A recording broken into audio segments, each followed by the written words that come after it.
Moving on from question 8 of logical reasoning drill set number 11 over at lawhub.lsac.org, we've got a highlight tool ready to go as always, and we're going to read the question stem first and mark it for clear reference.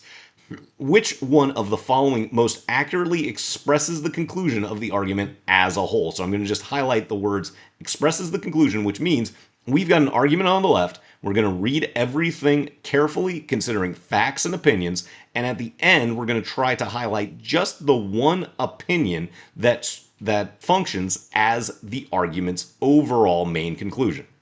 So I generally don't recommend highlighting anything as you're going. You're just going to consider individual statements as either factual, requiring no additional evidence to believe them, or opinions that do actually maybe need some supporting evidence that could function as your main conclusion. So starting with the first sentence of the paragraph, people have informal obligations both to other people and to institutions. I don't need any other supporting evidence for this. We just do have obligations to other people, institutions. That's just a fact. Then the next sentence, an obligation to the government is different from any of these. Again, that's just a statement about the government being different. When you have an obligation to the government, that obligation is encoded in law. If you break a law, representatives of the government can try to force you to do what the law demands. The legal right to initiate the use of force makes the government different from all other institutions.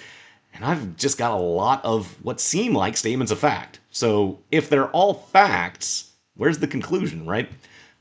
The way we evaluate this kind of paragraph when there isn't an immediately apparent qualifier or transition indicator term is to just determine what those facts are leading towards.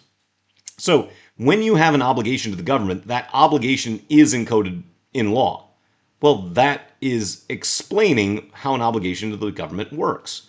If you break a law, representatives of the government can try to force you to do what the law demands. So again, that's explaining what an obligation to the government is and how it's different. And the legal right to initiate the use of force, making the government different from all other institutions, is again all in service of this kind of hidden opinion in the end, in the middle of the paragraph, that an obligation to the government is different from any of these, meaning any of the other obligations. So we can just highlight the relevant pieces. So informal obligations to both people and to institutions exist, but an obligation to the government is different, and that is our main conclusion. Again, you go through the full paragraph. Don't highlight as you go because it could be very difficult to identify that conclusion kind of buried in that second sentence until you consider how everything else is related to each other in this paragraph. So now we're going to the answer choices, just looking for something that matches what we've highlighted in pink, that an obligation to the government is different from informal obligations to other people and institutions. So starting with choice A, an obligation to the government is different from informal obligations to people and institutions. Well, ding, ding, ding. This is why we take the time to go through the paragraph proactively up front. There's our answer.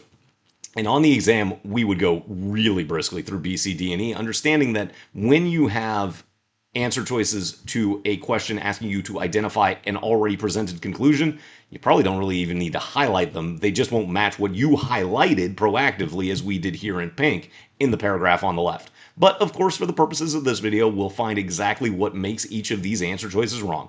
So choice B, when you have an obligation to the government, that obligation is encoded in law. That's just a fact that comes after as support for the main conclusion. Nothing to highlight, but B just is not what our conclusion was identified as. Then choice C, the legal right to initiate the use of force makes the government different from all other institutions. Again, that's just a statement of fact in support of the conclusion we highlighted. Then choice D, legal obligations to the government are backed by the government's legal right to initiate the use of force. Again, this is just another statement of fact that was provided in support of the conclusion we identified. And then choice E, obligations to the government, unlike obligations to other people and institutions, are encoded in law. Again, this just kind of combines the statements around the conclusion into one statement of fact, but that wasn't the conclusion.